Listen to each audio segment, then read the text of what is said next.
નમસ્કાર દર્શક મિત્રો, હું છું બાબા સૈયદ. વિજાપુરની ખબરમાં આપનું સ્વાગત છે. વિજાપુર તાલુકાના કમાલપુર ગામે પ્રાથમિક શાળાના બાળકોને ખજૂર વિતરણ કરવામાં આવી.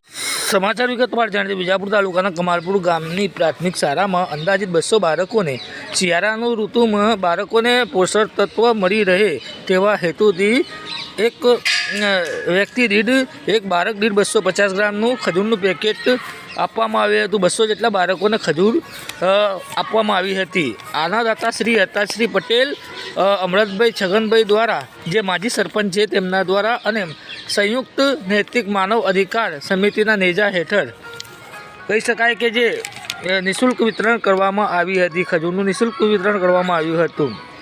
આ પ્રસંગે અરવિંદસિંહ ચાવડા, ઉત્તર ગુજરાત વાઇસ પ્રેસિડેન્ટ કેતન પટેલ સહિતના સમિતિના જે સભ્યો હતા તે હાજર રહ્યા હતા. સમાચાર લઈને ફરીથી મળતા રહીશું. ત્યાં સુધી